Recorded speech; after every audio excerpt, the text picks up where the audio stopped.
कितना काम हम कर चुके हैं और कितना काम अभी बाकी है। फिर उसके बाद अलग अलग सब्जेक्ट्स भी हम करते रहेंगे इन बिटवीन।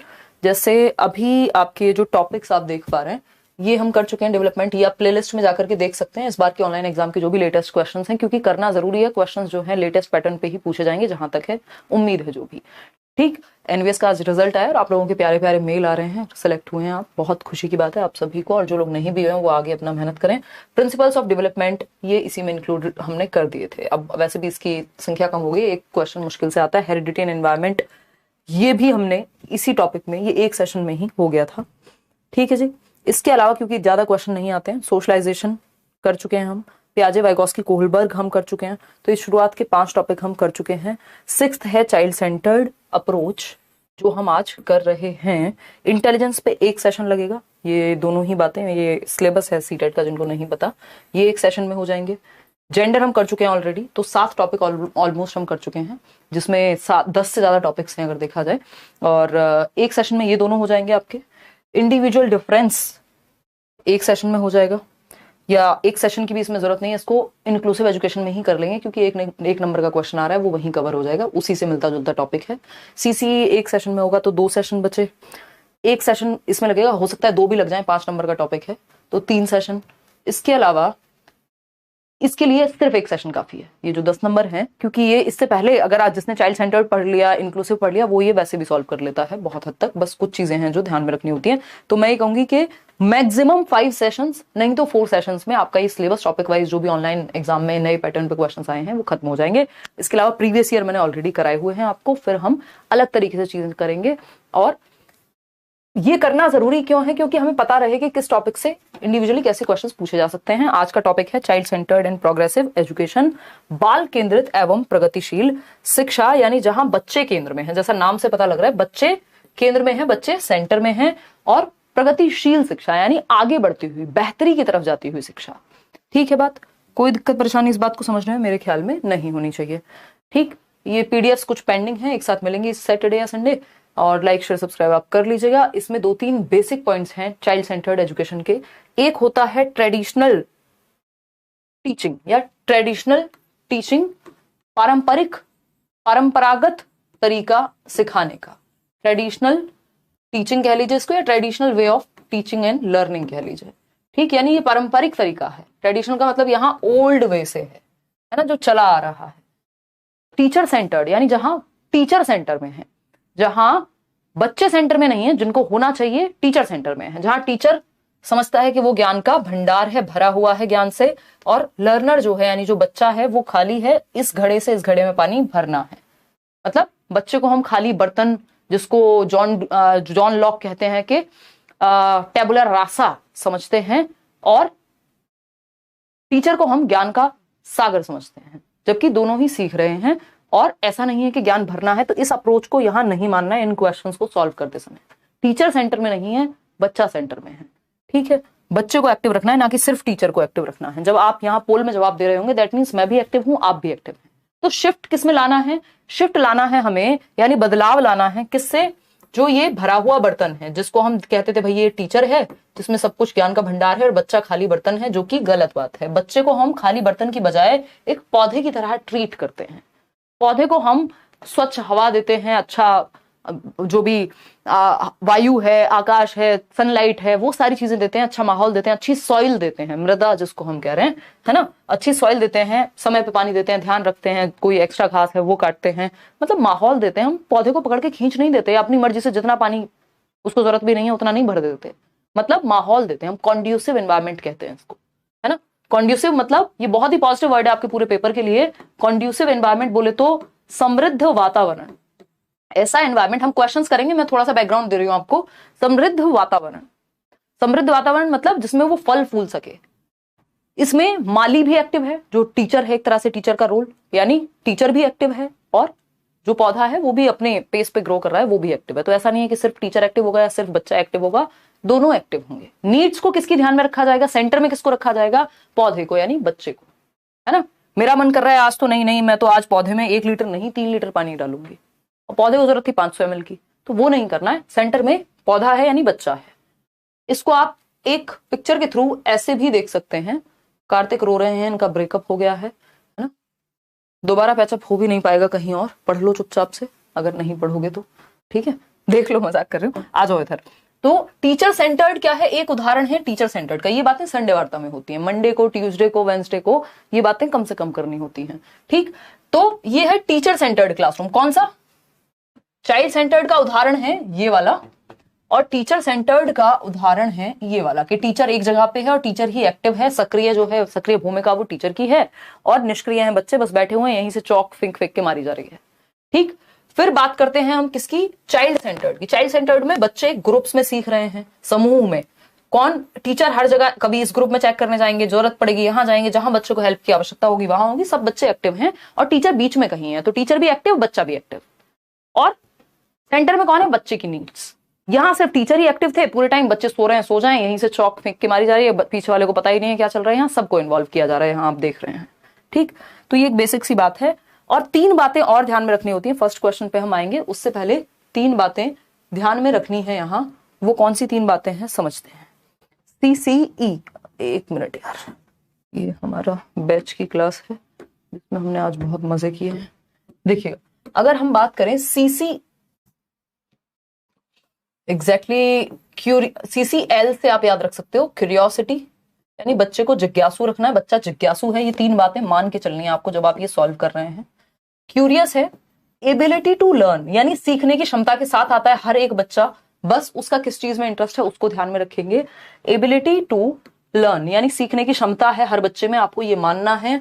अलग अलग बच्चों में अलग अलग चीजें हो सकती हैं, और बच्चा क्या है? बाय नेचर क्रिएटिव है, यानी रचनात्मक है ना? क्या है? रचनात्मक है। इसको मैं CCL भी बोल देती हूं। CCL क्या होता है? क्यूरियोसिटी, क्रिएटिविटी और लर्निंग की एबिलिटी, ठीक। ये शॉर्टकट है चाइल्ड सेंटर्ड एजुकेशन का। ये 3 प्रिंसिपल्स आप ध्यान में रखेंगे और क्वेश्चन को सॉल्व करेंगे, क्वेश्चन गलत नहीं होगा 99%।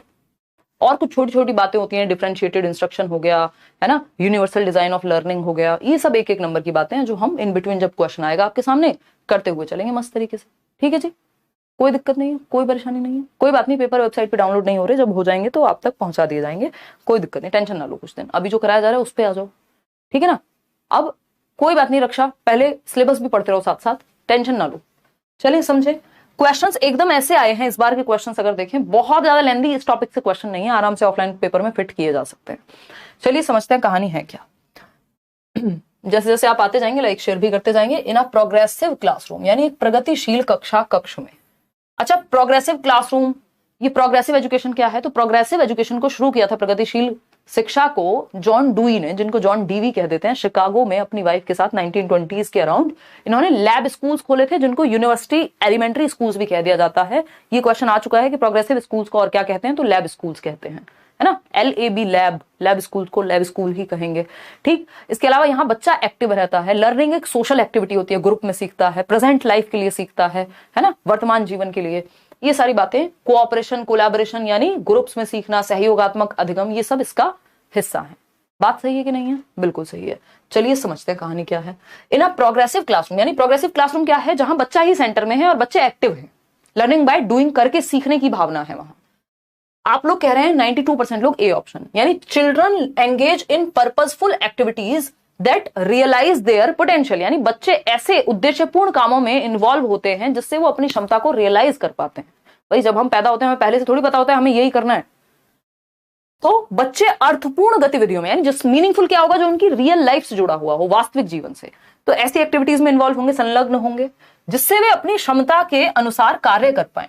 यानी जो उनके अंदर क्षमताएं छिपी हुई हैं वो निकल करके बाहर आए और एबिलिटी के अनुसार काम करेंगे, तो वो एबिलिटी भी बढ़ेगी। एबिलिटी को क्या माना जाता है? इंक्रीमेंटल है, यानी बढ़ाई जा सकती है क्षमता यदि आप अपने ऊपर काम करें। तो आज 80 नंबर आ रहे हैं किसी के मॉक में, कल को वही 120 भी आ सकते हैं। इंक्रीमेंट संभव है एबिलिटी में, बशर्ते मेहनत की जाए, ठीक से सीखा जाए, ठीक तरीकों से सीखा जाए, ठीक टीचर से जोड़ा जाए, है ना। तारीफ कर दूंगी अपनी।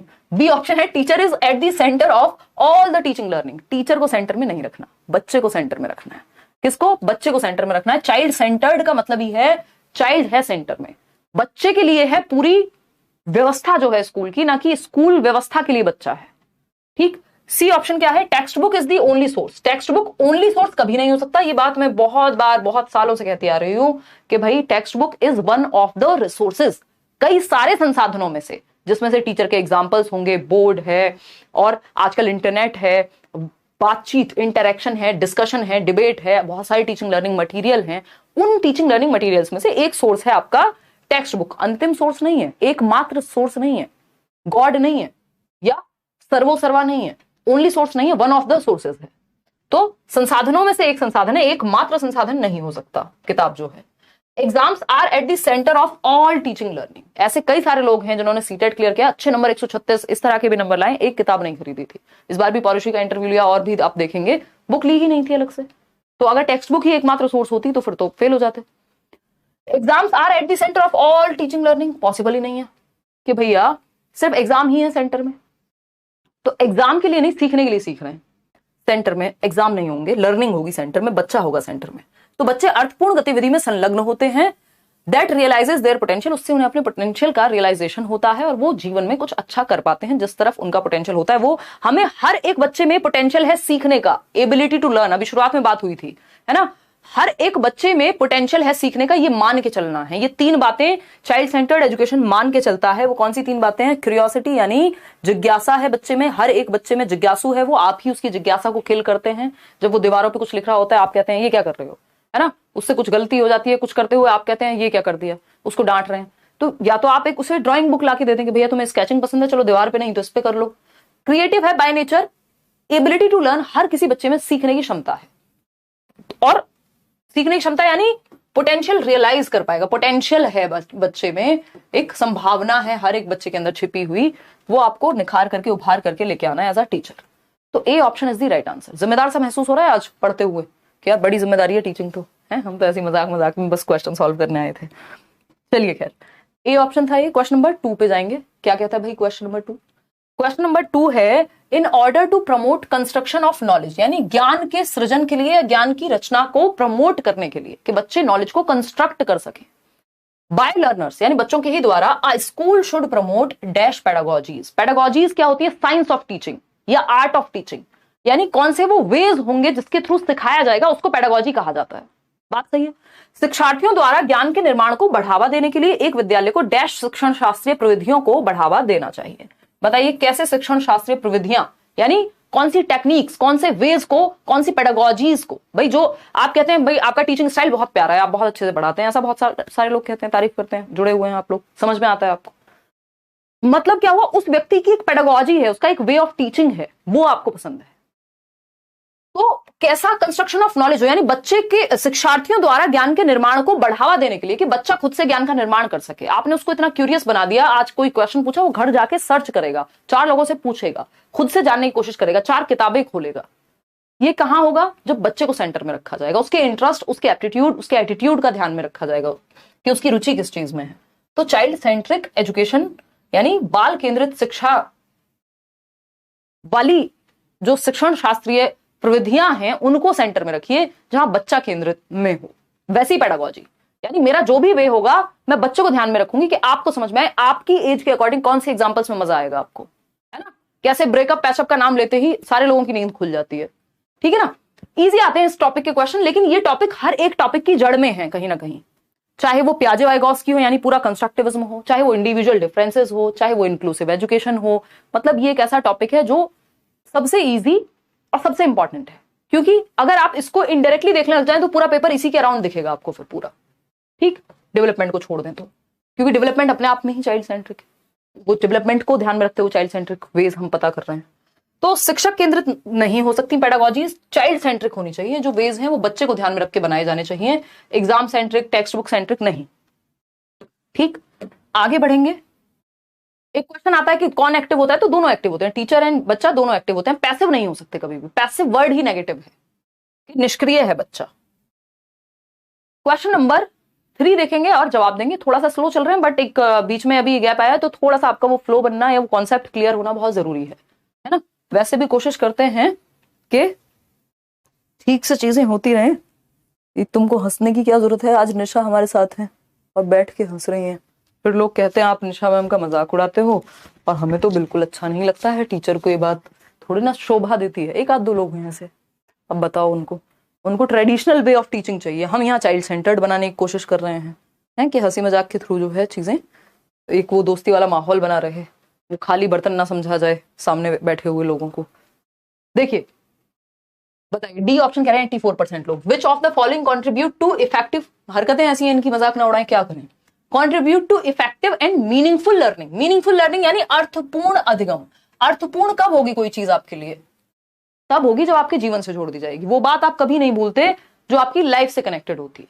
ठीक है, क्लियर है इतनी बात? ये राहुल को दे एक बार, वो स्विगी से फोन आ रहा है, कुछ ग्रोसरी होगी, फोन पे बात करते हुए चली जाओ एक बार। हाँ देखिएगा एक बार, वो ले लेगा वहां से। तो डी ऑप्शन कह रहे हैं 84% लोग। स्टैंडर्डाइज्ड करिकुलम यानी मीनिंगफुल लर्निंग कब होगी, और इफेक्टिव यानी प्रभावशाली, जो प्रभावी हो, जिसको वो भूले ना और जिसको याद रखने की जरूरत भी ना पड़े। क्या कह रहे हो, प्यार जैसी बात हो रही है? देखिए तो बेसिकली इफेक्टिव मतलब प्रभावी, जो उसके जीवन में प्रभाव डाले और जिसका कोई मीनिंग हो उसके लिए, यानी बच्चे के जीवन से जुड़ी हुई होनी चाहिए। स्टैंडर्डाइज्ड करिकुलम बस सुनने में अच्छा लगता है, ये एकदम गलत तरीका है। स्टैंडर्डाइज का मतलब है सबके लिए एक, यानी वन साइज फिट्स ऑल, मतलब एक साइज है सबको फिट कर जाएगा, मतलब एक डंडे से सबको हाँक रहे हैं आप। Every don't beat everyone with the same stick, ये हम बहुत बार डिस्कस करते हैं ना। तो सबके लिए एक मेथड काम का नहीं हो सकता, क्योंकि बच्चों में इंडिविजुअल डिफरेंसेस हैं, व्यक्तिगत विभिन्नताएं हैं, सारे बच्चे एक तरीके से ही सीखेंगे, गलत बात है। स्टैंडर्डाइज्ड करिकुलम ना होकर के डिफरेंशिएटेड वेज होने चाहिए या एनरिच्ड करिकुलम होना चाहिए। बात सही है कि नहीं है? बताइए फटाफट से, बात सही है या नहीं है? देखिए एग्जाम सेंट्रिक अप्रोच तो सिर्फ एग्जाम को ध्यान में रख रहे हैं, मतलब नंबर पे फोकस है। Inflexible time table, time table हो, टीचर हो, कुछ भी हो, पूरे एजुकेशन सिस्टम में फ्लेक्सिबल होना चाहिए। फ्लेक्सिबल मतलब लचीला। आपने सुना होगा ना, जो चीजें ज्यादा सख्त होती हैं टूट जाती हैं, वो पेड़ जो झुकते नहीं है टूट जाते हैं। तो फ्लेक्सिबिलिटी जरूरी है, टाइम के साथ चेंज होना जरूरी है, टीचर का भी, बच्चों का भी, सिस्टम का भी। ठीक है, क्लियर है? कोई दिक्कत परेशानी? हाँ, एक्सप्लेनेशन में जादू है बस। नेहा ये जादू दिमाग में रख लोगे ना, बहुत सारे क्वेश्चन ऐसे ही सॉल्व हो जाएंगे। मना नहीं कर रही हूं, देख रहे हो, तारीफ। लर्नर सेंट्रिक पेडागोजी यानी अधिगमकर्ता केंद्रित शिक्षा शास्त्र। बिल्कुल आसान बात कि सबसे बेहतर मीनिंगफुल लर्निंग या इफेक्टिव लर्निंग कब होगी, जब बच्चे को ध्यान में रख करके आपके एग्जाम्पल्स वैसे होंगे जो बच्चे की लाइफ से कनेक्ट करें, आपके वेज वैसे होंगे जो उसको समझ पाए, जो उसके पोटेंशियल को निखार पाए। तो अधिगमकर्ता केंद्रित शिक्षा शास्त्र या लर्नर सेंट्रिक पेडागोजी होनी चाहिए एक व्यक्ति की। बात सही है या नहीं है? एकदम सही है। आगे बढ़ेंगे नेक्स्ट क्वेश्चन पे। होपफुली यहां तक कोई समस्या, दर्द, परेशानी कुछ नहीं होगा किसी को भी। क्वेश्चन नंबर 4 देखिए और जवाब दीजिए। विच of the following does not ensure child centred teaching learning, यानी कि निम्न में से कौन बाल केंद्रित शिक्षण के अनुरूप नहीं है? बताइए एक बार। रिकॉर्डेड भी मिलेगा या बस ऑनलाइन रहेगा? रिकॉर्डेड मिलेगा अंशिका। हमने इतनी बार सिलेबस पढ़ाए हैं आपको फ्री में, आज तक हटाए हैं कोई वीडियो? अब आप कहेंगे आप बिहार कैसे पहुंचे हैं? ऐसे ही आप लोग का प्यार है, बस सीख जाते हैं, हैं? देखिए क्या तुम सिखाई हो, तुमको खुद आती है भोजपुरी? देखिए समझिए। डी ऑप्शन देखिए, विच of the following does not ensure, यानी इंश्योर नहीं करता, पक्का नहीं करता child centred and teaching learning, child centred learning को या चाइल्ड सेंटर्ड टीचिंग लर्निंग को। मतलब बाल केंद्रित शिक्षण के अनुरूप नहीं है, यानी बच्चे को सेंटर में कहां नहीं रखा गया। नॉट लिखा हुआ है क्वेश्चन में, क्वेश्चन में जब नॉट लिखा हुआ होता है, नहीं लिखा हुआ होता है, या एक्सेप्ट लिखा हुआ हो, सिवाय जिसको हम कहते हैं, या फिर लीस्ट लिखा हुआ हो, समझ जाओ आपसे क्वेश्चन पेट पे बाण मारने वाला क्वेश्चन है। थोड़ा सा कंफ्यूज होंगे आप, इजी होगा बट कान खड़े करके पढ़ना है, थोड़ा सा ज्यादा ध्यान से। Safe and secure child friendly school environment होना चाहिए, ये तो चाइल्ड सेंटर्ड है, हमें पता करना है कौन सा नहीं है चाइल्ड सेंटर्ड। फियर फ्री होना चाहिए, जहां बच्चे को भय ना हो अपनी बात कहने से पहले, चाहे वो जवाब गलत ही क्यों ना हो, लेकिन वो अपने बात को एक्सप्रेस कर सके, अभिव्यक्त कर सके। सी ऑप्शन है practice of positive discipline in the classroom. अब कई लोगों ने ये भी टिक कर दिया होगा कि डिसिप्लिन है और डिसिप्लिन तो बुरी बात है, जबकि ऐसा यहां नहीं होना चाहिए था। Recognising students as passive recipients of knowledge, देखिए पीडी बोलते हैं इसको, पीडी बोले तो पॉजिटिव डिसिप्लिन।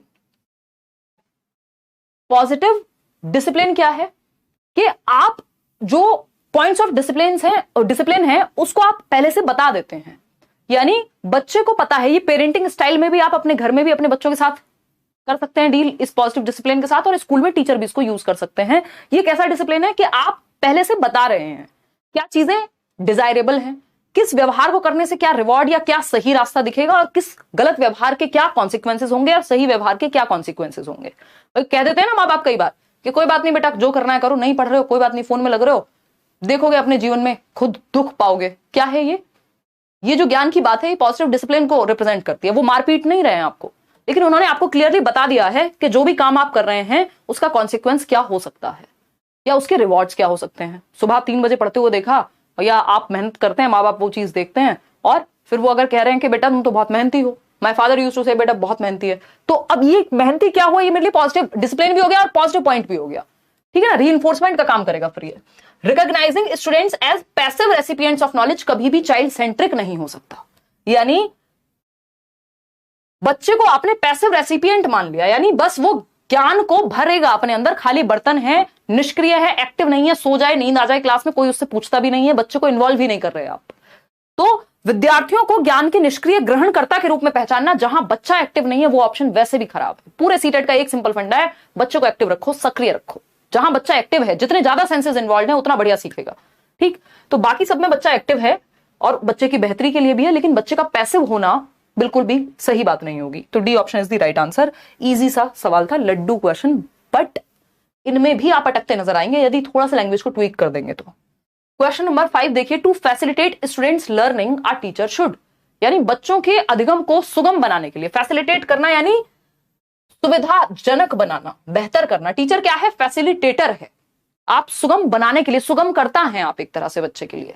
ठीक है जी, तो पहला ऑप्शन है इग्नोर कर दीजिए प्रीवियस नॉलेज ऑफ स्टूडेंट्स, यानी बच्चे को जो भी पूर्व ज्ञान है उसको भेज दो तेल लेने, कि हमें नहीं पता, तुम्हें नहीं पता कुछ भी, हम तो मान के बैठे, तुम तो खाली बर्तन हो, तुम्हारा कोई प्रीवियस नॉलेज नहीं है। जबकि बच्चा स्कूल आने से पहले भी कुछ तो प्रीवियस नॉलेज लेके आया होगा, कुछ तो पता होगा दुनिया के बारे में, है।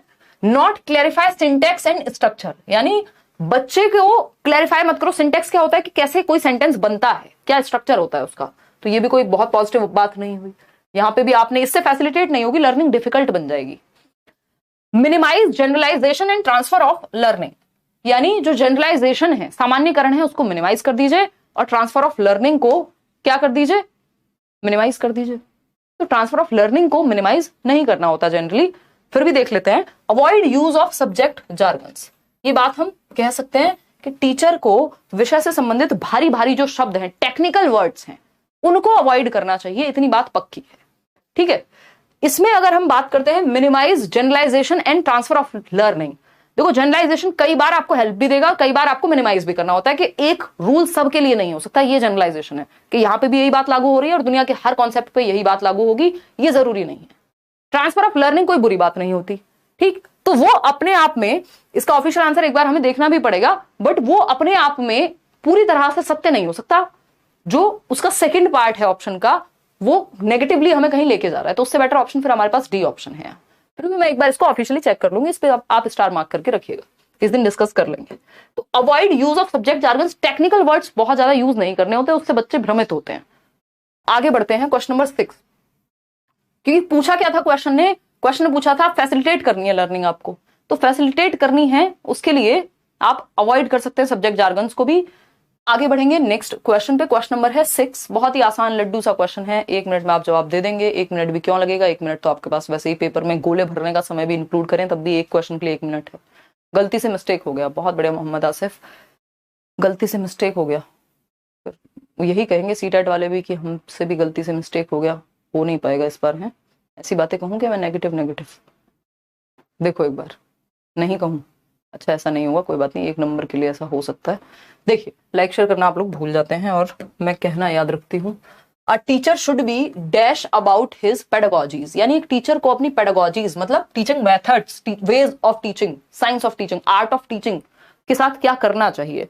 एक अध्यापक को अपनी शिक्षण शास्त्रीय प्रविधियों के बारे में किस प्रकृति का होना चाहिए, यानी कैसा नेचर होना चाहिए, क्या थॉट होना चाहिए आपके टीचिंग मेथड्स को लेकर के आपके दिमाग में। रिजिड होना चाहिए, रिजिड का मतलब है दुनिया बदल गई आप नहीं बदले, तो आप नहीं बदले तो या तो दुनिया आपको छोड़ देगी, साइड कर देगी, या फिर आप अपनी ही दुनिया में फ्रस्ट्रेट होते रहेंगे क्योंकि आपके पास कोई होगा नहीं बात करने को भी, या समय के साथ आप नहीं बदले, फ्रिक्शन आएगा, कॉन्फ्लिक्ट होगा, झगड़े होंगे, द्वंद्व होगा, है ना।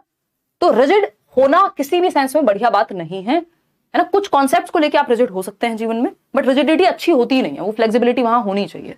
ठीक, इनफ्लेक्सिबल का भी मतलब यही है कि आप में लचीलापन बिल्कुल नहीं है, आप इग्नोरेंट हैं तो और खराब बात है। आपके टीचिंग मेथड्स को लेकर के या आपकी जो टीचिंग पेडागोजी है वो फ्लेक्सिबल होनी चाहिए, यानी समय के साथ जो नए नए मेथड्स आ रहे हैं। अब जो लोग ये कहते हैं यार ऑनलाइन थोड़ी पढ़ाई होती है, आज की डेट में आप लोग लोग फीस भरते रह गए 20-20 हजार 30-30 हजार, और आप फ्री में भी सीटेट निकाल गए।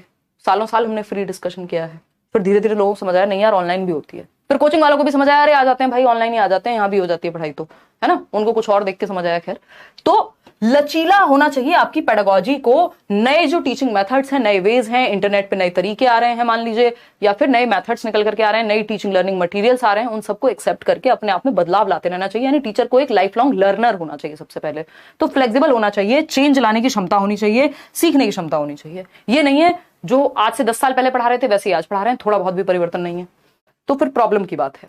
क्वेश्चन नंबर 7 देखिएगा, in a middle school classroom emphasis should be on creating an environment of. अब मिडिल स्कूल क्लासरूम हो, दुनिया का कोई क्लासरूम हो, हमें बच्चे को सेंटर में रखना है। कोऑपरेशन एंड कोलैबोरेशन, कंपटीशन को नहीं कोऑपरेशन को बढ़ावा देना है ना। कंपटीशन मतलब मारकाट, यानी कट थ्रोट कंपटीशन, यानी दूसरे को पीछे खींचना, ऐसी बात कंपटीशन में सिखाई जाती है जनरली। कंपटीशन एंड इंडिविजुअलिज्म, यानी सिर्फ अपना अपना देखो और कॉम्पीट करो। ड्रिल एंड मेमोराइजेशन, यानी बार बार 2 एकम 2 2 दूनी 4, ये होता है ड्रिल, और रट्टा लगा रहे हैं बार बार, ये भी कोई पॉजिटिव तरीका नहीं है। फियर एंड स्ट्रेस तो अपने आप में नेगेटिव इमोशन है, कि सिर्फ स्ट्रेस और फियर से, डंडे के डर से कई लोग पढ़ लेते थे, बट वो पॉजिटिव चीज नहीं है उनके जीवन के लिए, है ना।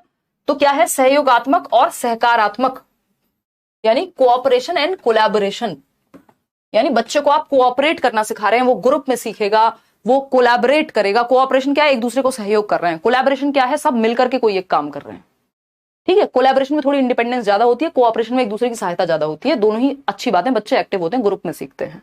तो A option is the right answer over here. आगे बढ़ेंगे क्वेश्चन नंबर 8 पर, what should be the sequence of introduction of new concepts to children, यानी नए कॉन्सेप्ट को, नई अवधारणाओं का जब आप परिचय करा रहे हैं, क्लासरूम में कोई नया कॉन्सेप्ट सिखा रहे हैं, ऐसा तो होगा नहीं सारे कॉन्सेप्ट पुराने ही होंगे, उनसे काम चल जाएगा, नए नए कॉन्सेप्ट भी आपको सिखाने पड़ेंगे। तो किस सीक्वेंस में आप इंट्रोड्यूस कराएंगे किसी एक नए कॉन्सेप्ट को अगर आपको पढ़ाना है तो कैसे पढ़ाएंगे? बच्चों को उसके बारे में कुछ पता ही नहीं है, मान लीजिए प्याजे पढ़ रहे हैं और आपको प्याजे के बारे में कुछ पता ही नहीं है, तो मैं आपसे बात करूंगी कि यार जब आप छोटे थे तो क्या कभी ऐसा हुआ था कि कोई खिलौना लाया और उसको देखने के चक्कर में, उसको समझने के चक्कर में, उसमें है क्या, वो जिज्ञासा के चक्कर में आपने वो खराब कर दिया हो? फिर आप कहेंगे हाँ हाँ एक बार ऐसा हुआ था, ऐसा मेरा बचपन में एक किस्सा था, फिर मुझे अपना कोई किस्सा याद आएगा, फिर आप बताएंगे, फिर हम बात करेंगे कि प्याजे है ना, वो ऐसे व्यक्ति हैं जो कहते हैं कि बच्चे लिटिल साइंटिस्ट हैं, नन्हे वैज्ञानिक हैं, छोटू से वैज्ञानिक हैं, जो कुछ ना कुछ उथल पुथल, खोजबीन, नई नई इन्वेंशंस, नई नई नवजात जो है नवाचार उनके अंदर होता है और कुछ ना कुछ नया करने की प्रक्रिया में रहते हैं। एक्टिव बिल्डर्स ऑफ नॉलेज हैं, सक्रिय निर्माता हैं ज्ञान के। फिर आपको आएगा समझ, हाँ हाँ ये तो पता है, ये तो पता है, मतलब लाइफ से जोड़ दिया आपके उस कॉन्सेप्ट को जो आप पहले से नहीं जानते थे, आपको जितना पहले से पता था उससे जोड़ दिया। भाई नींव के ऊपर बिल्डिंग बनती है ना, बिना नींव के थोड़ी बनती है। तो नींव क्या है आपके लिए? Previous knowledge. एक टीचर के लिए बच्चे के पास जो उसका पूर्व ज्ञान है दुनिया का, उससे जोड़ करके पढ़ाना, ठीक। तो what should be the sequence of introduction of new concepts to children, global to local, यानी जो बाहर दुनिया में वैश्विक रूप से चल रहा हो वहां से शुरू करो और लोकल पे लेके आओ, स्थानीय। भाई पहले मुझे अपने आसपास आस पड़ोस का ज्यादा पता होगा या दुनिया में क्या चल रहा है पहले उसका पता होगा, तो आप लोकल टू ग्लोबल जाते हैं, यानी बच्चे के आसपास से, यानी उसके परिवेश से दुनिया की तरफ जाते हैं, नोन टू अननोन जाते हैं, ग्लोबल टू लोकल नहीं आते। अमेरिका तो तब पता होगा, बराबर में क्या चल रहा है वो तो पता नहीं है।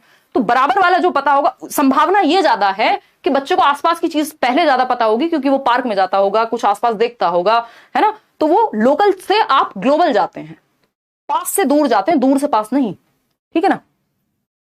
कहीं और मतलब आ जाना, इस कॉन्सेप्ट को जनरलाइज नहीं करना, यहीं की बात हो रही है।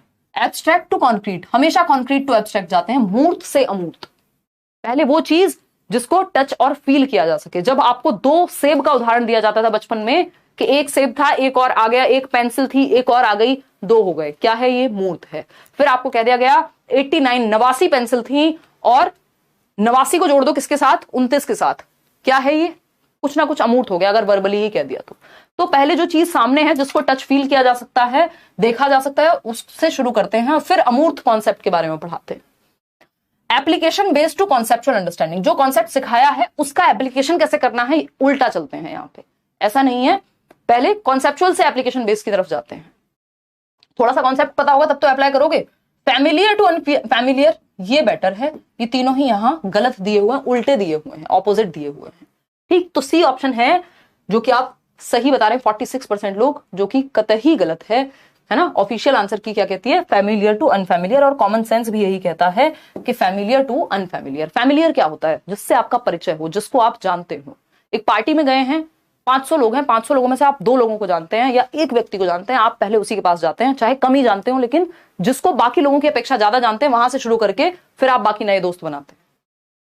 एक उदाहरण हो सकता है। फैमिलियर टू अनफैमिलियर क्या है, जो आप जिससे परिचित हैं उससे अपरिचित की तरफ जाते हैं, जो नहीं जानते हैं। परिचित क्या हो सकता है, आपका गली मोहल्ला, आपका गांव, फिर उसके बाहर आप जाते हैं शहर या आसपास की दुनिया में। तो परिचित से अपरिचित के हिसाब से जाया जाता है। बेसिकली ये वैसी सी बात है कि पास के आदमी से पूछोगे ना रास्ता, जो वहां रहता होगा, अमेरिका वाले से थोड़ी पूछोगे फोन करके बताना यहां से क्या रास्ता है। फैमिलियर होना चाहिए टॉपिक, जितना वो जानता है। नोन टू अननोन कहते हैं इस प्रिंसिपल को या इस मैक्सिम को टीचिंग के, ज्ञात से अज्ञात की ओर। नोन टू अननोन यानी पहले जो बच्चे को आता है, जो उसकी प्रीवियस नॉलेज है, ओल्ड नॉलेज से नई नॉलेज को कनेक्ट करते हैं। फैमिलियर टू अनफैमिलियर जाते हैं। इसको 36 तरीके से लैंग्वेज बदल के पूछा जा सकता है। ओल्ड टू न्यू कहेंगे, या प्रीवियस नॉलेज से न्यू नॉलेज को ऐड कर रहे हैं। तो ये एक बेसिक तरीका है। अपरिचित से परिचित लिखा है हिंदी में, हाँ ये हिंदी में फिर गड़बड़ है। अगर ऐसा हुआ तो फिर हम सी सही कह देंगे कि अनुप्रयोग से संप्रत्यात्मक, क्योंकि वो पूरी तरह से गलत नहीं है। ऐसा भी आप कर सकते हैं कई बार कि कुछ कॉन्सेप्ट ऐसे होंगे जिनमें एप्लीकेशन पहले सिखा देते हैं, बाकी कॉन्सेप्ट बाद में। लेकिन हिंदी में ये गलत है क्योंकि इंग्लिश में सही है। तो हमारे लिए आंसर वैसे यही है ऑफिशियल, फैमिलियर टू अनफैमिलियर। उसका रीजन ये है कि कई बार हिंदी में गलती हो सकती है, आपको इंग्लिश वाला ही फाइनल माना जाता है पेपर में अगर ऐसा हो जाए कि हिंदी में गलत लिखा है तो, है ना। तो ये अपरिचित से परिचित नहीं, परिचित से अपरिचित, इसको ठीक कर लीजिएगा आप अपने ब्रेन में। आया पेपर में ऐसे ही है ये, लेकिन इसका आंसर फैमिलियर टू अनफैमिलियर है, डी ऑप्शन इंग्लिश वाला। आगे बढ़ेंगे, बहुत बढ़िया, धन्यवाद। क्वेश्चन नंबर 9 देखिए। मैं भी तो कहूं इतनी कंफ्यूजन कैसे हो गई आपको। Advocates of constructivism give importance to, यानी रचनावादी जो हैं वो किस चीज को महत्व देते हैं। रचनावादी कौन लोग हैं, पियाजे, वाइगोस्की। रचनावाद क्या है, एक स्कूल ऑफ थॉट है, यानी विचारों का एक संप्रदाय है जो ये मानते हैं कि ज्ञान का सृजन या रचना करना संभव है यदि बच्चा एक्टिव रहे, सक्रिय रहे। कौन कौन लोग हैं, पियाजे हैं, वाइगोस्की हैं, ब्रूनर हैं। पियाजे क्या कहते हैं, पियाजे कह रहे हैं भाई, पियाजे और वाइगोस्की को जनरली आपके सिलेबस में बताया जाता है। पियाजे हैं रेडिकल कंस्ट्रक्टिविस्ट, यानी वो कहेंगे रेडिकली बच्चे की एक्टिविटी है जो है। वाइगोस्की है सोशल कंस्ट्रक्टिविस्ट, यानी वो समाज को ज्यादा महत्व दे रहे हैं एक्टिविटी करने में। तो कंस्ट्रक्टिविज्म इन जनरल, जिसपे आपका एनसीएफ भी बेस्ड है, रचना करने पे, लर्निंग बाय डूइंग की बात करेगा कहीं ना कहीं। तो कंस्ट्रक्टिविज्म क्या, किस बात की वकालत करता है, समर्थन करता है ज्ञान के सृजन में, चाइल्ड सेंटर्ड करिकुलम की, यानी रचनावादी पाठ्यचर्या होनी, सॉरी रचनावादी नहीं, बाल केंद्रित पाठ्यचर्या होनी चाहिए यहाँ। यानी ऐसा सिलेबस बनाओ, ऐसा करिकुलम बनाओ जो बच्चा जहां सेंटर में हो। ऐसे एग्जांपल्स दो जिससे बच्चा जोड़ पाए। जैसे आप ईवीएस की या कोई भी बुक पढ़ेंगे, अगर एनसीईआरटी की 6, 7, 8 की एनसीईआरटी पढ़ रहे होंगे जो लोग एसएसटी के लिए, मैथ साइंस के लिए, वो भी ये रियलाइज कर रहे होंगे कि बच्चों की भाषा में लिखी हुई किताबें हैं, उदाहरण ऐसे हैं जो उनके जीवन से जुड़ सकें, यानी चाइल्ड सेंटर्ड करिकुलम है। उनकी एज अप्रोप्रिएट है, ऐसा नहीं है बच्चा 11 साल का, आप उदाहरण दे रहे हो 25 साल के लेवल के। तो चाइल्ड सेंटर्ड करिकुलम होना चाहिए। रचनावाद भी यही कहता है, और जितनी भी पेडागोजीज होंगी वो इसी बात को प्रमोट करेंगी जब बात होगी बच्चे को सिखाने की, बच्चे को एक्टिव रखने की। यहाँ चाइल्ड सेंटर्ड करिकुलम है, प्रोग्रेसिव होता तब भी आंसर यही हो जाता, ठीक है। कल्चरली नॉन रिस्पॉन्सिव पेडागोजी नहीं, कल्चरली रिस्पॉन्सिव पेडागोजी या कल्चरली रिलेटेबल होनी चाहिए पेडागोजी। जिस जगह पे आप पढ़ा रहे हैं, भारत में पढ़ा रहे हैं तो उस संस्कृति से जोड़ के पढ़ाइए। अमेरिका के उदाहरण ज्यादा देंगे तो समझ नहीं पाएंगे लोग, ठीक, या बच्चे। ओवरलुकिंग द इंडिविजुअल डिफरेंसेस, ये सबसे खराब बात होगी। ओवरलुक करते रहे आप, मतलब इग्नोर करते रहे, व्यक्तिगत विभिन्नताओं को मान ही नहीं रहे हैं कि सबको एक एग्जाम्पल से समझ में आ जाए, जरूरी नहीं है। अलग अलग बच्चे अलग अलग ढंग से सीखते हैं। जैसे 5 उंगलियां एक जैसी नहीं होती, वैसे सारे बच्चे भी एक जैसे नहीं होते। सबकी रुचियां अलग होंगी, सबका सीखने का तरीका अलग होगा। किसी को जल्दी समझ में आ जाएगा, किसी को धीमे समझ में आएगा। मैं ये तो नहीं कहूंगी कि सबका आईक्यू अलग होगा, क्योंकि मेजॉरिटी ऑफ द जो लर्नर्स हैं आपकी क्लासरूम में, मेजॉरिटी का, मैक्सिमम लोगों का आईक्यू एवरेज ही होता है। बहुत कम लोग होते हैं, ये तो स्टैट्स है, डेटा है जो इंटेलिजेंस में कहता है कि बहुत कम, 2% से भी कम लोग हैं दुनिया में जो बिल्कुल एवरेज से भी नीचे हैं या बिल्कुल रिटार्डेड वाली फॉर्म में हैं, और 5% या 2% ही लोग हैं जो जीनियस हैं। तो बीच में ही हैं हम लोग। ज्यादातर लोग, आईक्यू का ज्यादा डिफरेंस क्लासरूम में नहीं पाया जाता। डिफरेंसेस होते हैं ऑफ कोर्स, लेकिन मेजर डिफरेंस वो नहीं है। आपका इंटरेस्ट, एप्टीट्यूड, बैकग्राउंड, बहुत सारी चीजें आ जाएंगी। Convergent ways of thinking, divergent होने चाहिए वेज, दिशाओं में सोचना आना चाहिए, दिशाओं से एक पॉइंट पे नहीं। कन्वर्जेंट क्या है, ये क्वेश्चन कन्वर्जेंट है। क्या आपको एक क्वेश्चन दिया, इन्हीं 4 ऑप्शंस में से कुछ चूज करना है। ये इंटेलिजेंस चेक करेगा, आपकी बुद्धि चेक करेगा, रचनात्मकता नहीं। और आपको बच्चे में क्रिएटिविटी बढ़ानी है, रचनात्मकता, उसके लिए डाइवर्जेंट थिंकिंग वाले क्वेश्चंस पूछिए, ओपन एंडेड क्वेश्चंस पूछिए, क्लोज्ड एंडेड नहीं। ठीक, तो बाल केंद्रित शिक्षा वाला जो है आपका करिकुलम होना चाहिए। ए option is the right answer over here. क्योंकि आपने अगर डाइवर्सिफिकेशन जानते हैं आप, या फिर आप दिशाओं में सोचना जानते हैं, डाइवर्जेंट थिंकिंग आपको आती है, तो आप इवेंचुअली कॉन्सेप्ट समझ जाएंगे, नई नई चीजें समझ जाएंगे, तो कन्वर्जेंट पे भी कुछ हद तक काम हो जाएगा। ठीक है, एप्लीकेशन बेस्ड का मीनिंग कॉन्क्रीट मटेरियल से रिलेटेड भी तो हो सकता है। यार होने को हो सकता है देवाशीष, मैंने अभी उसको पूरी तरह से नकारा नहीं है, लेकिन तरीका जो होता है क्लास में, आप कॉन्सेप्ट को कैसे, हमने क्या किया है अब तक अपने पूरे एजुकेशन सिस्टम में, कॉन्सेप्ट कॉन्सेप्ट कॉन्सेप्ट रटवा दिए। बच्चे को एप्लीकेशन पता नहीं है, इंजीनियरिंग कर ली, ये पता नहीं है क्या करते हैं इसका जो पढ़ा है, तो उस कॉन्सेप्चुअल नॉलेज को एप्लीकेशन बेस्ड से जोड़ देना है, ये चाइल्ड सेंटर्ड एजुकेशन कहता है। इसलिए वो सही नहीं होगा, क्योंकि उसके पीछे एक थॉट है कि जो चला आ रहा है उस चीज को ध्यान में रखा गया है, तो इसलिए वो आंसर सही नहीं हो सकता, फैमिलियर टू अनफैमिलियर ही होगा वहां। क्वेश्चन नंबर 10 देखिए, विच of the following is not a part of universal design for learning, UDL कहते हैं इसको, प्रीवियसली भी इस पे क्वेश्चंस पूछे जा चुके हैं। यानी कौन सा एक पार्ट नहीं है या हिस्सा नहीं है सार्वभौमिक अभिकल्प अधिगम का, बताइए। यूनिवर्सल डिजाइन फॉर लर्निंग क्या होता है? यानी एक यूनिवर्सल डिजाइन है जिसमें सभी के लिए, हर तरह के बच्चे को शामिल किया जा सकता है, अलग अलग मेथड्स होंगे, अलग अलग रिसोर्सेज होंगे, अलग अलग लेसन प्लान्स बन सकते हैं बच्चों के लिए। तो यूनिवर्सल डिजाइन ऑफ लर्निंग जो कि चाइल्ड सेंटर्ड एजुकेशन फॉलो करता है, या डिफरेंशिएटेड इंस्ट्रक्शन, यानी अलग अलग बच्चों के हिसाब से अलग अलग तरह की इंस्ट्रक्शन आपने प्लान की हुई है। मल्टीपल मीन्स ऑफ एंगेजमेंट, यानी यूनिवर्सल का मतलब क्या है? जिसमें सब तरह के बच्चों को इंक्लूड किया जा सके, तरीके डिफरेंट होंगे। सहभागिता के बहुविध साधन, बिल्कुल सही बात है, बच्चे एंगेज कर सके, अलग अलग बच्चे के लिए अलग अलग एक्टिविटीज हैं, किसी को बोल के बताना है, किसी को कोई एक्टिविटी करनी है, किसी को चार्ट पे लिख के दिखाना है, कोई पिक्चर बना के ला सकता है, डिफरेंट तरीके हैं एंगेजमेंट के। Multiple means of discrimination, discrimination कभी भी पॉजिटिव बात नहीं हो सकती है ना, तो भेदभाव के बहुत सारे तरीके निकाल लेना यूनिवर्सल डिजाइन में नहीं आता, कि तुम इस घर से हो, इस जाति से हो, इस समूह से हो, इस रंग के हो, तो इसको यूनिवर्सल डिजाइन ऑफ लर्निंग नहीं कहते, इसको सेग्रीगेशन कहते हैं, अलगाव कहते हैं, जो कि segregation is against the law of nature. प्रकृति जब हमारे साथ भेदभाव नहीं करती तो हम कैसे कर सकते हैं? तो डिस्क्रिमिनेशन एक नेगेटिव बात है, भेदभाव नहीं करेंगे आप बच्चे में, पैरिटी को ध्यान में रखेंगे। मल्टीपल मीन्स ऑफ रिप्रेजेंटेशन, यानी मल्टीपल वेज हो सकते हैं किसी बात को कहने के, रिप्रेजेंट करने के। आप चार्ट पेपर भी यूज कर रहे हैं, आप कोई एक्टिविटी करा सकते हैं, आप ओरली कुछ बात बता सकते हैं, बच्चों में डिस्कशन करा सकते हैं, डिबेट करा सकते हैं, फील्ड ट्रिप पे ले जा सकते हैं, रोल प्ले करा सकते हैं, 70 तरीके हैं किसी बात को रिप्रेजेंट करने के। तो आप मल्टीपल टीचिंग लर्निंग मटेरियल्स का यूज कर सकते हैं, वेज का यूज कर सकते हैं सेम टॉपिक को पढ़ाने के लिए। मल्टीपल मीन्स ऑफ एक्सप्रेशन, यानी कहने के भी, अभिव्यक्त करने के भी बहुत सारे तरीके हो सकते हैं, अलग अलग तरीके से कोई बात कही जा सकती है। तो ये तीनों बातें पॉजिटिव हैं। तीनों बातें क्या है? पॉजिटिव हैं। बच्चा एक्टिव रहेगा, लेकिन डिस्क्रिमिनेशन से बच्चे में हतोत्साहित होने की संभावना बढ़ जाएगी। तो एकमात्र सही उत्तर है बी। और अगर हम बात करें बी ऑप्शन की, तो ये नेगेटिव है, यानी एक ही बात गलत है और जो गलत है वही सही है, क्योंकि पूछा ही गलत है, नॉट लिखा हुआ था पेपर में। अगर आपने देखा हो, ये क्वेश्चन नहीं लिखा था, हिस्सा नहीं है, तो भेदभाव के बहुविध तरीके हिस्सा नहीं हो सकते यूनिवर्सल डिजाइन ऑफ लर्निंग के लिए, क्योंकि वो डिजाइन यूनिवर्सली सबके लिए है, तो उसमें अलग अलग वेज होंगे। डिस्क्रिमिनेशन कभी भी सबको इंक्लूड नहीं करेगा, फिर 4 बच्चे फेवरेट बन जाएंगे, बाकी बच्चे रह जाएंगे। तो बी ऑप्शन जो है वो यहां सही है, क्योंकि वही गलत है। क्वेश्चन नंबर 11 देखिए, कुछ ज्यादा स्लो चल रहे हैं हम आजकल, मैं इसी मोड में चल रही हूँ, प्याजे पढ़ रहे हैं हम 4-5 दिनों से, और बहुत डिटेल में पढ़ रहे हैं, बैच की बात कर रही हूँ। देखिए, to create a conducive learning environment, कोई कह रहा है निशा मैम आप भी एग्जाम दीजिए सीटेट का, और डेली अटेंड करते हो क्लास, पास कर जाओगे। निशा मैम ऐसे ही जुड़ी थी हमारे साथ, इन्होंने पास किया था पेपर, फिर मेल किया था, फिर ये घर के पास रहती थी, फिर क्या हुआ, निशा मैम आई एक दिन, इन्होंने मुझे देखा, मैंने इनको देखा, फिर बस आंसू गिर गए, फिर इनको झेल रही हूँ मैं आज तक। खैर देखो, एक बार आओ इधर। पैसे बच गए तुम्हारे? अच्छा हाँ, उस टाइम पे इसने कोचिंग नहीं ली थी, इनके पूरे ग्रुप ने सीटेट किया था, और इनके ग्रुप मेंबर्स ने भी मेल किया था, एक पूरी अलग कहानी है। और लेकिन वो बाय चांस मैंने निशा का ही मेल देखा उस समय, और उस समय तो वहाँ घर वाला स्टूडियो था, नीचे शिफ्ट किया हुआ था, पूरा एकदम एक्सट्रीमली अनऑर्गेनाइज्ड। और अनऑर्गेनाइज्ड क्या चीजें इतनी थी, रूम एक था। देखिए खैर आगे बढ़ेंगे और समझते हैं क्या कहानी है। आपने मुझे ऐसे नॉस्टैल्जिया दे दिया, कई साल पुरानी बात, 2019 ना। हाँ देखो एक बार, मतलब ये हमसे फ्री पढ़ के और कहीं और लगे हुए थे पैसे देके।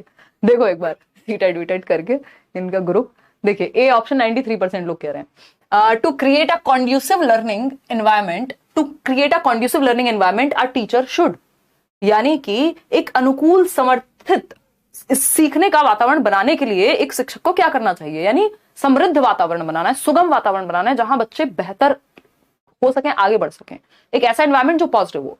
भाई जिस घर में हर टाइम शोर मचता हो, आप क्यों जाते हैं, बहुत सारे लोग लाइब्रेरी जाते हैं पढ़ने, कि घर में इतना शोर है, कभी मम्मी बुला लेती है सब्जी ले आओ, फलाना कर दो, ये कर दो, मक्खी मार दो, है ना, मतलब कुछ भी हो सकता है।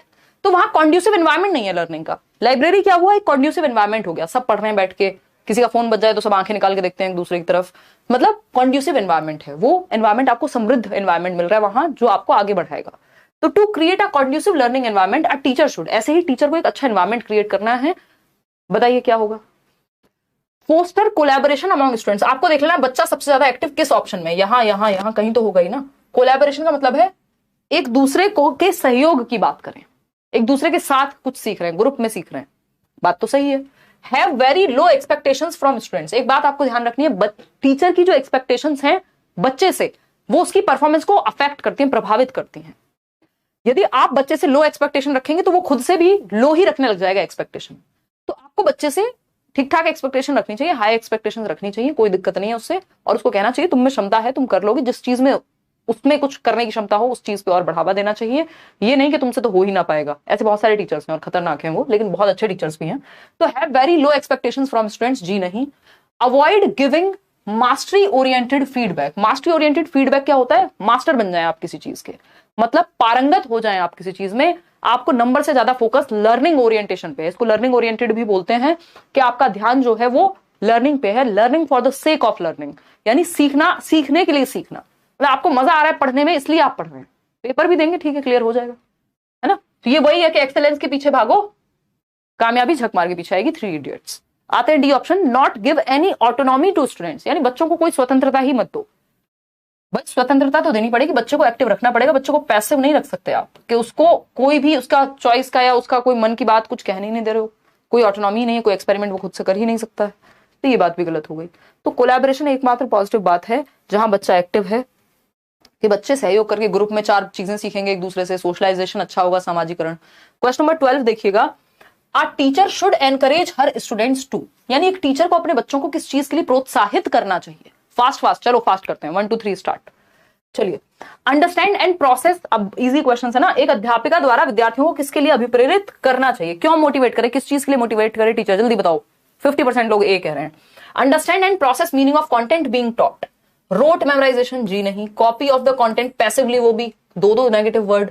Find solutions of problems through a fixed method, ना ना ना ना ना मुन्ना ना, फिक्स्ड नहीं, फ्लेक्सिबल होने चाहिए मेथड्स, रिजिड नहीं, फिक्स्ड नहीं होने चाहिए। पढ़ाई गई विषय वस्तु को समझने और अर्थ ग्रहण करने हेतु हेल्प करनी चाहिए, एनकरेज करना चाहिए कि जो सिखाया गया है उसको वो सीखा है या नहीं है उस तरफ बढ़ावा देंगे। ए option is the right answer. Question number 13 देख लीजिए जरा, children construct further knowledge on the basis of, यानी जो बच्चे हैं वो फर्दर नॉलेज कैसे कंस्ट्रक्ट करेंगे, मतलब बच्चे उनमें से किस आधार पर अगले ज्ञान का निर्माण करते हैं, यानी नया किस आधार पर सीखेंगे, पुराने के आधार पे। कितना आसान से सवाल है। What is irrelevant for them, जो इररेलेवेंट है, जो अप्रासंगिक है, जिसका पता ही नहीं है उन्हें, जो इररेलेवेंट है उसके बेसिस पे कैसे सिखाओगे भाई। What is already understood by them, यानी जो उनका एग्जिस्टिंग नॉलेज है, जो वर्तमान ज्ञान है, जो प्रीवियस नॉलेज है, जो ओल्ड नॉलेज है, जो वो जानते हैं, जो उनको ऑलरेडी समझ आ गया है, उसके बेस पे आप उनको आगे नया सिखाते हैं। Known to unknown, familiar to unfamiliar, ज्ञात से अज्ञात की ओर जाते हैं। ठीक, कंप्लीटली एलियन चीजें नहीं सिखाई जाती, कि उनको पता ही नहीं है जिस बात का, अचानक से वो पढ़ाना शुरू कर दिया जिसका बीच में कोई जिक्र ही नहीं था, ना कोई प्रीवियस नॉलेज है। बियॉन्ड देयर कॉग्निटिव लेवल्स, देखो जो संज्ञानात्मक स्तर है, यानी उनकी समझ का स्तर, कॉग्निटिव का मतलब क्या है, जो भी उनके दिमाग में थिंकिंग, रीजनिंग, प्रॉब्लम सॉल्विंग, जो भी उनका आज का लेवल है दिमाग का, मेंटल एबिलिटी है, उससे बहुत दूर। तो आपसे अगर मैं एकदम इतनी कठिन भाषा में बात करने लग जाऊं कि जो आपको पता ही नहीं है, वो उसके बहुत दूर जाने पे क्या होगा, आप कनेक्ट नहीं कर पाएंगे। तो कनेक्ट नहीं कर पाएंगे, क्या हो जाएगा, कोई मतलब नहीं हुआ उस बात का। तो कॉग्निटिव लेवल के बहुत हल्का सा ऊपर लेके जाना होता है लेवल, स्टीफन क्रेशन की जो आप वो हाइपोथेसिस पढ़ते हैं, +1 करना होता है, बियॉन्ड या फार बियॉन्ड नहीं जाना होता, हल्का सा टिपिकल करना होता है कि थोड़ा सा चैलेंजिंग भी रहे और थोड़ा सा आपको समझ भी आता रहे। तो B option is the only right answer over here, कि हमको जो बच्चे को ऑलरेडी आता है उसके बेसिस पे कनेक्ट करना है। क्वेश्चन नंबर 14 देखिए फटाफट से। Learner centered approach involves, learner centred मतलब चाइल्ड सेंटर्ड, यानी लर्नर सेंटर में है, बच्चा सेंटर में है ना, चाइल्ड सेंटर्ड अप्रोच है। फटाफट से बताइए। और आज के समय में हम यही अप्रोच लागू करते हैं।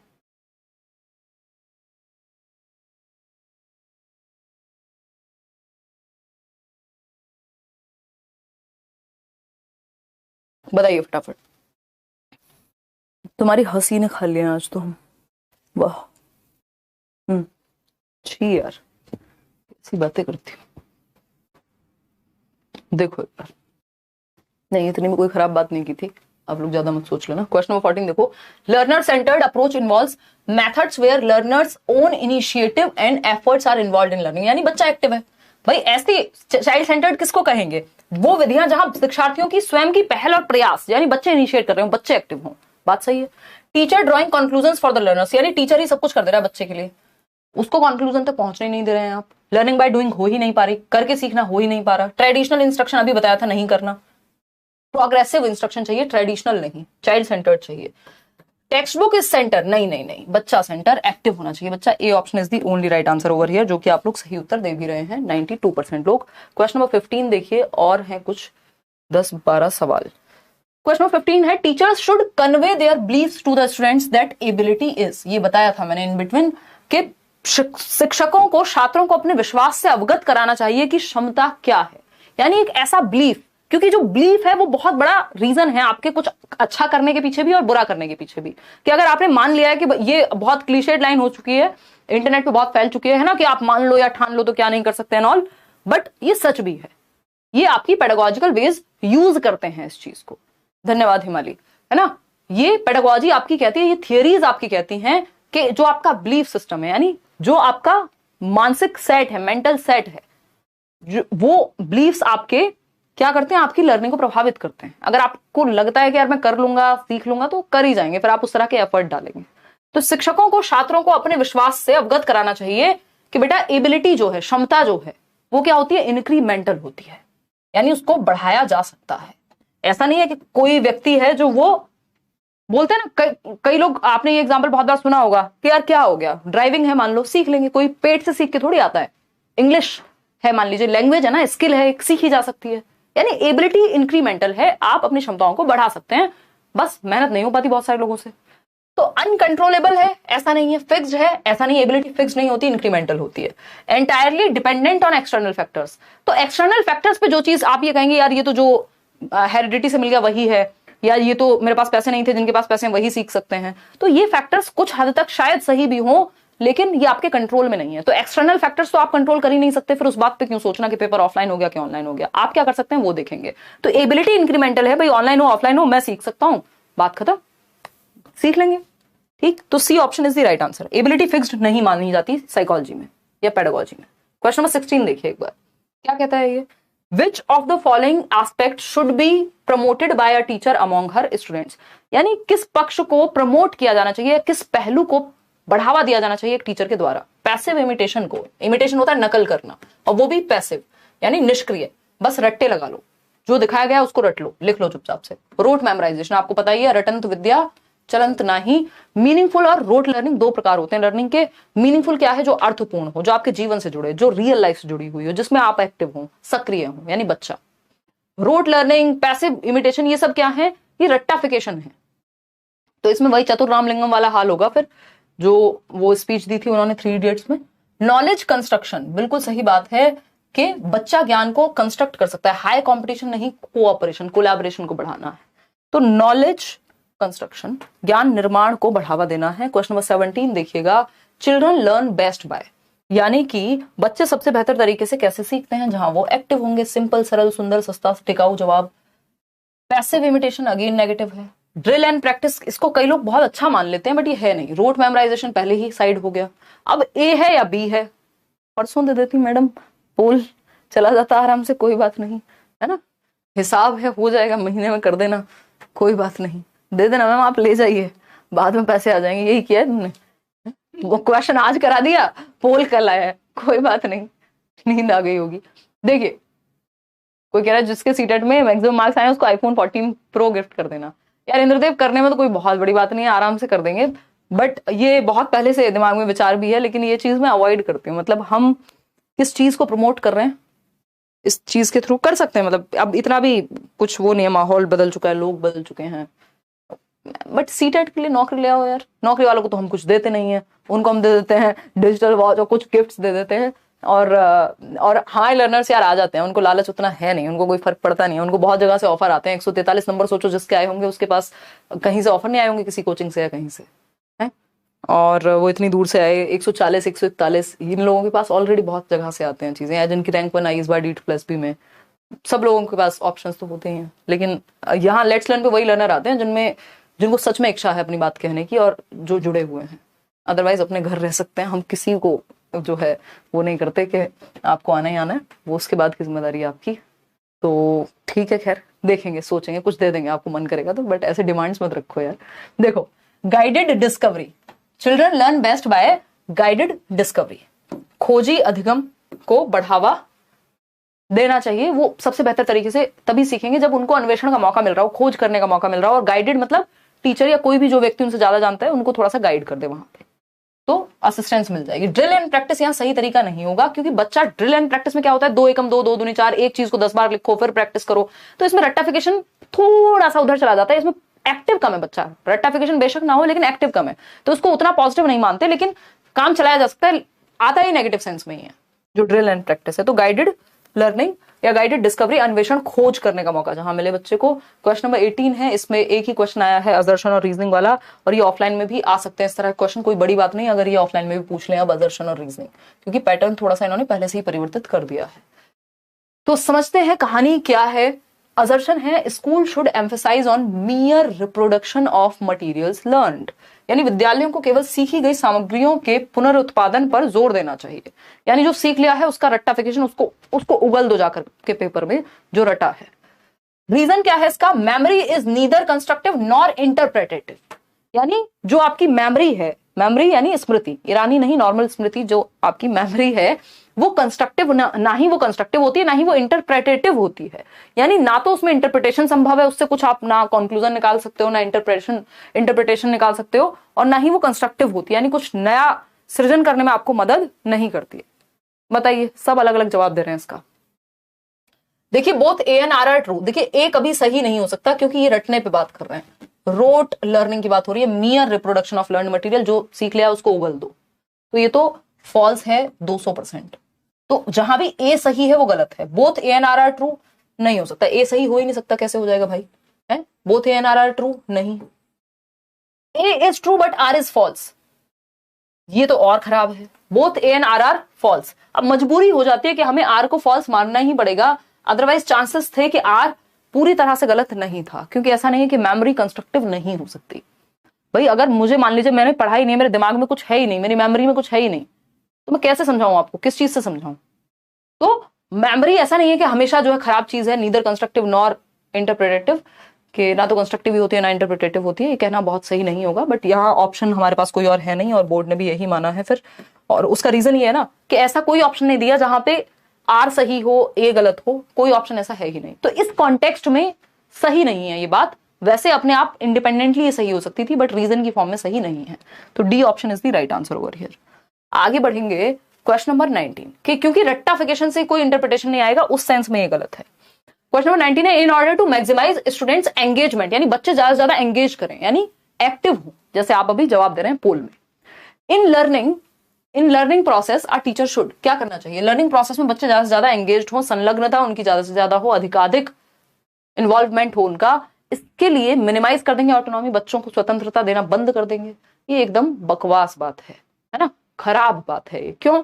क्योंकि बच्चों की स्वतंत्रता अगर आपने छीन ली, मतलब आप उनके मन में जो आएगा वो कुछ नहीं कहने देंगे, अपने आप को अभिव्यक्त नहीं करने देंगे, बच्चे के अनुभव को इग्नोर कर देंगे, उसके एक्सपीरियंस को शेयर नहीं करने देंगे, यानी जो उसको पहले से आता है प्रीवियस नॉलेज, उस पर वो नया ज्ञान बना नहीं पाएगा।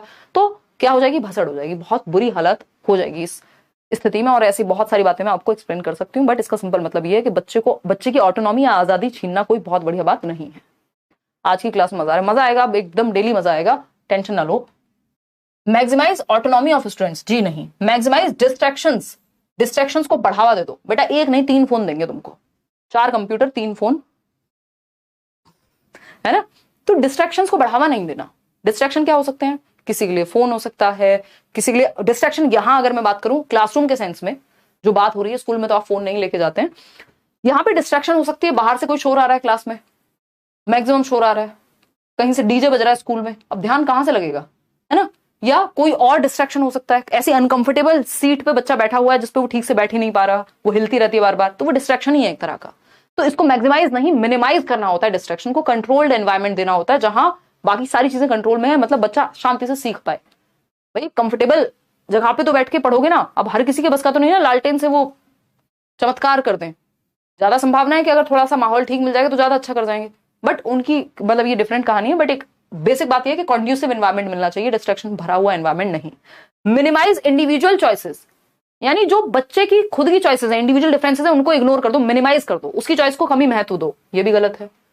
मैक्सिमाइज ऑथेंटिसिटी ऑफ टास्क, यानी रियल टास्क कराओ, कार्य की सत्यता को अधिकतम कर देना चाहिए, तब जाकर के बच्चा जो है वो ज्यादा इन्वॉल्व होगा, यानी वो ऑथेंटिक टास्क होना चाहिए, रियल लाइफ से जुड़ा हुआ होना चाहिए, ऐसी फर्जी टास्क नहीं होना चाहिए। क्वेश्चन नंबर 20 देखिएगा एक बार, क्या कहता है, in a progressive classroom the curriculum, यानी एक प्रगतिशील कक्षा कक्ष में जो पाठ्यचर्या है, करिकुलम क्या है, सिलेबस जस्ट एक हिस्सा होता है करिकुलम का, जो प्रोग्रेसिव क्लासरूम होती है वहां बच्चे को एक्टिव रखा जाएगा, करिकुलम भी वैसा ही बनेगा। करिकुलम सब कुछ है बच्चे का, स्कूल में कदम रखने से लेके बाहर निकलने तक, चाहे वो डांस हो, प्रेयर हो, आपका स्पोर्ट्स हो, कोई और mehndi competition, rangoli competition, singing हो गया, कुछ भी है, हर एक एक्टिविटी करिकुलम का ही हिस्सा है और सिलेबस भी करिकुलम का हिस्सा है, यानी पढ़ाई भी करिकुलर प्लस को करिकुलर दोनों एक्टिविटीज इसमें आ जाती हैं। तो एक प्रोग्रेसिव क्लासरूम मतलब जहां बच्चे सेंटर में है, जहां बच्चे सेंटर में है और बच्चे क्या है, एक्टिव हैं, सक्रिय हैं, लर्निंग बाय डूइंग हो रही है, करके सीख रहे हैं बच्चे, वहां करिकुलम कैसा होगा, ऐसा होगा जो करके सीखने को बढ़ावा दे सके। पहला ऑप्शन रिजिड होगा, ये बात हम पहले ही डिस्कस कर चुके हैं, जो बदलता नहीं है वो टूट जाता है, खत्म हो जाता है समय के साथ, तो रिजिडनेस से तो नहीं चलेगा। And highly structured without giving any autonomy, again बच्चे की ऑटोनॉमी, आजादी छीनने पे लगे हुए हैं बेचारे बच्चे की, ये तो गड़बड़ बात है। Is organised into fragmented subjects, देखिए फ्रेगमेंटेड सब्जेक्ट्स यानी टूटे हुए चंक्स में नहीं होनी चाहिए, नॉलेज कनेक्टेड होनी चाहिए, फ्रेगमेंट में नहीं, कनेक्शन में बनानी है। Is organized according to the capabilities and interest of the children, ये बात बच्चे के पक्ष में है कि बच्चे की रुचि को ध्यान में रखते हुए, उनकी क्षमताओं को, उनकी एज के एबिलिटी को, उनके कॉग्निटिव डेवलपमेंट को ध्यान में रखते हुए सिलेबस बनना चाहिए या करिकुलम डिजाइन होना चाहिए, है ना। कोई गेम भी आप आज की डेट में लेने जाएंगे दुकान से, मॉल से, कहीं से, इंटरनेट से, उस पर लिखा रहता है 3+ बच्चों के लिए है, 8 या 10 ईयर्स प्लस वाले बच्चे के लिए है, कि उसके संज्ञानात्मक स्तर और उसकी रुचि के अनुसार होगा, है ना।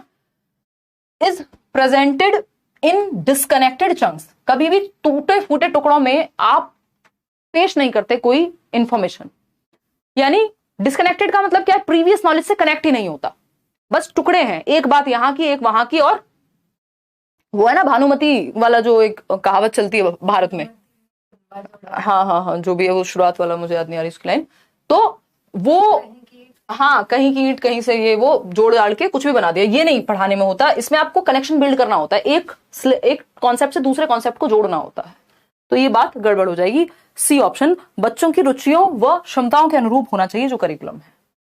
क्वेश्चन नंबर 21 देखिए, एज के भी अप्रोप्रिएट हो सकता है। क्वेश्चन नंबर 21 देखिएगा, assessment of conceptual clarity of a student can be effectively done, यानी एक छात्र की वैचारिक स्पष्टता का आकलन प्रभावी ढंग से किस प्रकार से किया जा सकता है, बताइए। यानी वैचारिक स्पष्टता का मतलब क्या, कॉन्सेप्चुअल क्लैरिटी, जो कॉन्सेप्ट उसको पढ़ाया गया है या सीखा है उसने, वो कितना क्लियर है, वो कैसे पता लगेगा। देखो रॉयल एंटरटेनमेंट बिल्कुल सही कह रहे हैं 12,000 लोग लाइव हैं लेकिन 7,000 लोगों ने लाइक किया, भूल जाते हैं, इतना मन लग रहा है पढ़ाई में, इतने इन्वॉल्व हैं कि भूल जाते हैं, कोई बात नहीं। हाँ देखिए, यहाँ कई लोग तो कुछ चैट वैट करते पाए जा रहे हैं क्या, हाँ सही है, निशा का फुल एंटरटेनमेंट होता रहता है, थोड़ा फास्ट, यार मजा आ रहा है आज डिस्कशन में, कर लेना दो, कल कर लेंगे फास्ट। लव फ्रॉम बिहार, धन्यवाद जी, आप सभी को मेरी तरफ से भरपूर स्नेह। असेसमेंट ऑफ कॉन्सेप्चुअल क्लैरिटी, हम बच्चे को कितनी कॉन्सेप्चुअल क्लैरिटी है, उसका कॉन्सेप्ट कितना क्लियर है, इसका आकलन, इसका एक तरह का टेस्ट या जांचना कैसे संभव हो पाएगा, ये बताना है, बताइएगा। पहला ऑप्शन है asking the student to recite the definition, यानी जो परिभाषा है उसके रट्टे लगवा दो बच्चे से कि बेटा परिभाषा सुनाओ किसी बात की, अब उसने परिभाषा सुना दी, किसी व्यक्ति वस्तु स्थान के नाम को संज्ञा कहते हैं। अब उससे पूछो उसका एग्जाम्पल क्या होता है कि ये तो नहीं पता। तो ये क्या हुआ, कॉन्सेप्चुअल क्लैरिटी नहीं है, परिभाषा याद है। तो परिभाषा सुनाना तो कोई बहुत बड़ी बात नहीं है, रट करके काम चल जाता है ना। कई टॉपर्स आपको ऐसे मिल जाएंगे। मैं अभी कल परसों कोई तो इंटरव्यू देख रही थी, तो वो टॉपर खुद ही बोल रहे थे कि मैं रट्टा लगा लेता था, फर्स्ट आ जाता था। तो रेसिटेशन या डेफिनेशन को रटना का मतलब ये नहीं कि कॉन्सेप्चुअल क्लैरिटी हमेशा है। कई तो महान लोग हमारी क्लास में भी थे, मैथ्स के सवाल भी रट जाते थे। तुम थी क्या? बी ऑप्शन है, asking the students to think of application of the concept to daily life, यानी बच्चे को कॉन्सेप्ट को एप्लीकेशन कैसे करना है उस कॉन्सेप्ट का डेली लाइफ में, उससे जोड़ना है। बात एकदम सही है। Asking the students to copy from the board, ये एकदम बोरियत वाले तरीके थे, ये हम सब ने झेले हैं क्लास में। या मेमोराइज कर लो, नहीं, बच्चा जहां एक्टिव है सबसे ज्यादा एक्टिव रहेगा बच्चा जब उसको दैनिक जीवन में अप्लाई करने को कहेंगे, वहीं सीखेगा, वही ऑप्शन सही है। क्वेश्चन नंबर 22 देख लीजिए एक बार फटाफट से, क्या कहता है क्वेश्चन नंबर 22। इस तरह के भी क्वेश्चन खूब आने की संभावना है पेपर में। आप प्रोग्रेसिव क्लासरूम के 4 ऑप्शन है, फिर उसमें से चूज करना होता है कि कौन सा सही है। आप progressive classroom is characterised by, एक प्रगतिशील कक्षा की विशेषता। मोबाइल टीचर, मोबाइल मतलब टीचर मोबाइल नहीं बन गया है, मोबाइल मतलब जो चेंज हो सके टाइम के साथ, जो कहीं भी आ जा सके, है ना, मतलब जो ढल सके, डायनेमिक हो अगर मैं कहूं तो। शिक्षक की गतिशीलता, यानी जो टीचर है वो डायनेमिक हो, एक तो क्लास में सबको एंगेज कर सके, इन्वॉल्व हो सके, और पता आप देखते हैं कई बार टीचर्स क्लास में घूमते भी रहते हैं, मतलब कि भाई किस बच्चे ने क्या कर लिया, और टाइम के साथ चेंज भी हो सके। तो डायनेमिक होना चाहिए टीचर को, फ्लेक्सिबल भी होना चाहिए, लचीला होना चाहिए, रिजिड नहीं होना चाहिए कि भाई बच्चे अलग तरीके से सीख रहे हैं, आप सिर्फ एक ही तरीका अपना रहे हैं, या बच्चे की नीड को ही नहीं समझ रहे हैं। कोई बच्चा लेट आता है, अब उसके पीछे का रीजन क्या है, ये जाने बिना आपने उसको पनिशमेंट दे दी। ऑटोनॉमी टू चिल्ड्रन, यानी बच्चों को स्वायत्ता दो, फ्रीडम दो थोड़ी, बात सही है। Provisioning of a lot of material, यानी कि बहुत सारी सामग्रियों का प्रावधान अगर आप कर पाए तो बात तो कोई बुरी नहीं है, ये भी आप कर सकते हैं। तो नेगेटिव क्या हुआ इसमें, भाई अगर सामग्री अगर आ सकती है तो ले आओ, अदरवाइज वैसे हम इसको इग्नोर कर देते, बट ठीक है, अभी बहुत नेगेटिव ऑप्शन नहीं है। आगे बढ़ेंगे, इसका ऑफिशियल आंसर एक बार चेक भी करना पड़ेगा, बट आप अभी डी ही मानिएगा। ये 2 क्वेश्चन हैं आज के जिन पे डाउट की संभावना है, मुझे उतना समय आज नहीं हो पाया, मैं इसके लिए क्षमा चाहती हूँ। एक बार ऑफिशियल आंसर इन दोनों का चेक कर पाते। प्रोग्रेसिव एजुकेशन प्लेसेस, वैसे जनरली मैं हमेशा ऑफिशियल के साथ चलती हूँ, जो मेरे साथ अलाइन भी करता है, बहुत रेयर ही जरूरत पड़ती है कभी, बट ये जरूरी है, फिर भी मैं इस चीज में नहीं रहती हूँ कि मैं अपने ओवर कॉन्फिडेंस में ऑफिशियल में कई बार ये लोग कर देते हैं, वो नहीं होता है। Progressive education places dash at the centre of teaching learning process, यानी जो प्रोग्रेसिव एजुकेशन है वो किस चीज को सेंटर में रखती है, बच्चे को रखेगी भाई सेंटर में, और किसको रखेगी, पेरेंट्स, एग्जाम्स, टीचर्स नहीं। शुरुआत में ही बात कर ली थी, बच्चा सेंटर में, तभी तो चाइल्ड सेंटर्ड कह रहे हैं, लर्नर सेंटर्ड कह रहे हैं, प्रोग्रेसिव एजुकेशन इसी बात से तो जुड़ी हुई है। तो A option is the right answer. Question number 24 देखिएगा फटाफट से, क्या कहता है क्वेश्चन नंबर 24।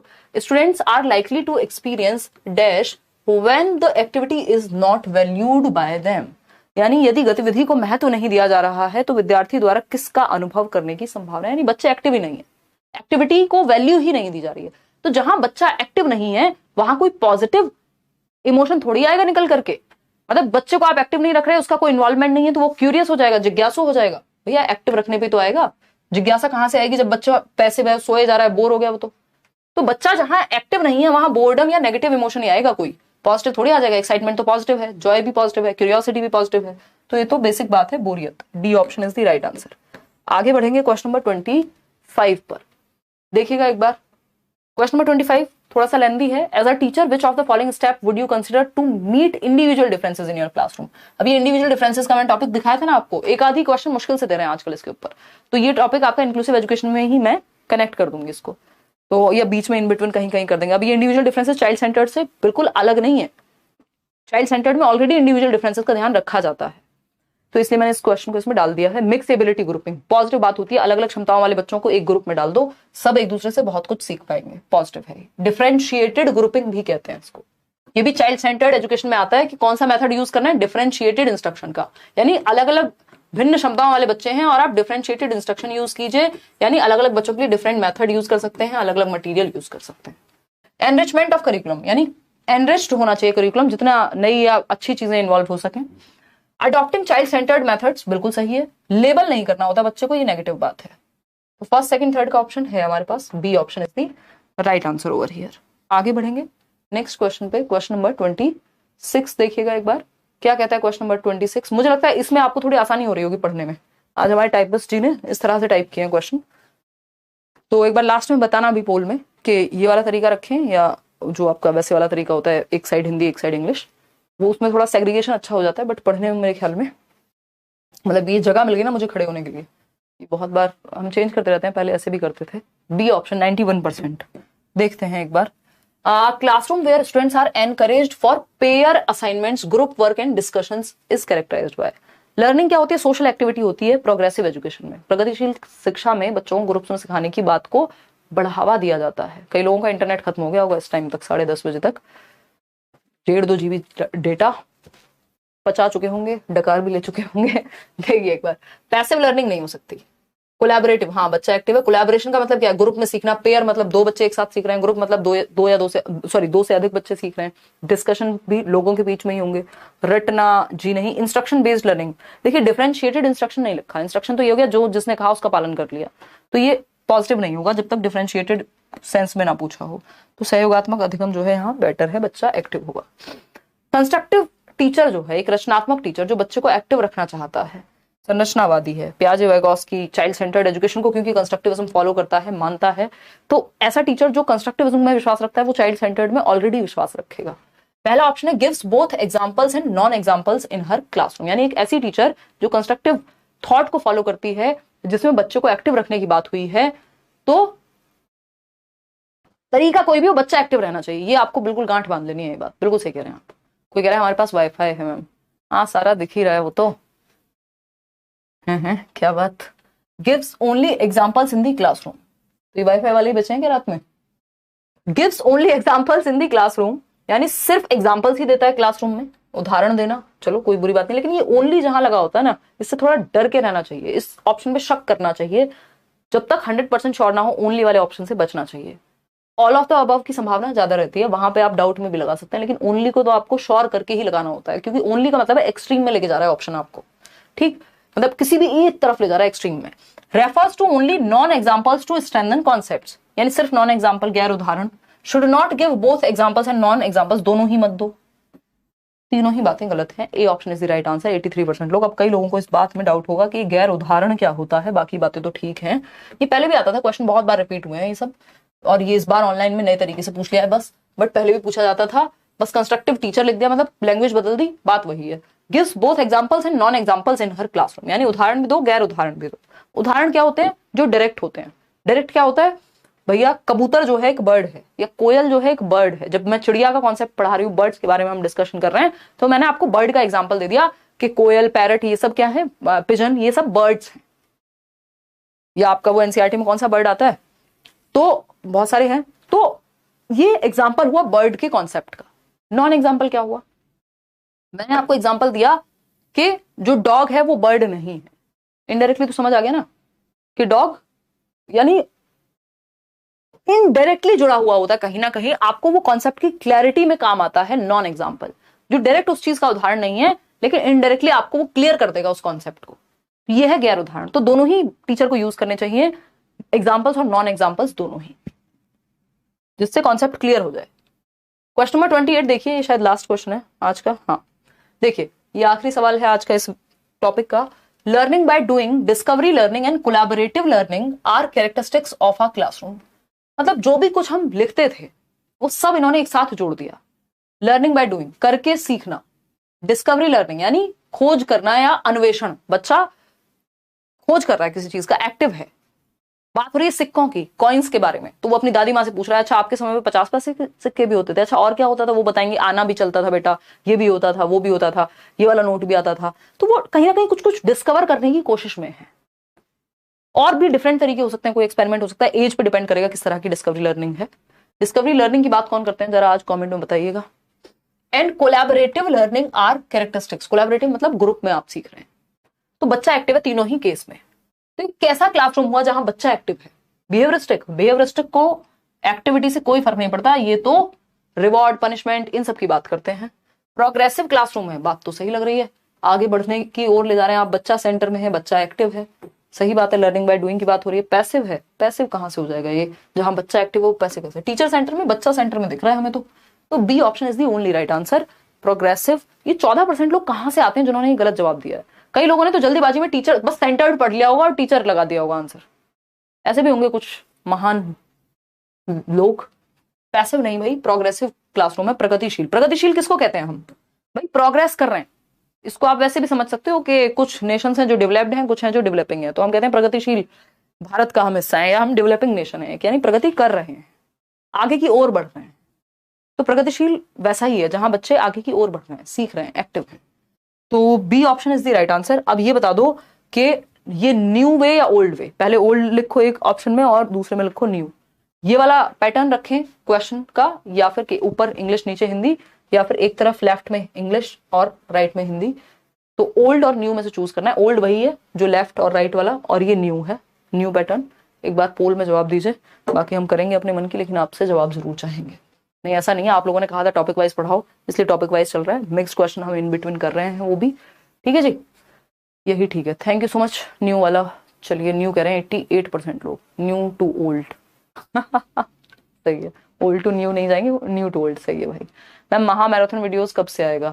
यार पिछली बार के देख लो, हालत खराब हो जाती है। इस बार वैसे ही मैं इतनी एग्जॉस्टेड हूँ। करेंगे, अभी तो पेपर में समय है, अगर समय लगा तो करेंगे बिल्कुल। और एक 3 घंटे का जो पूरा पेपर जिसमें मैं डिस्कस कराती हूँ हर साल, वो कराएंगे जल्दी ही। अभी चलने दो, तुम तो बहुत जल्दी में रहती हो, है ट्रेन छूट रही है, पैसे लग रहे हैं तुम्हारे बोल देने के, हैं हमारे लग रहे हैं वो इंटरनेट से।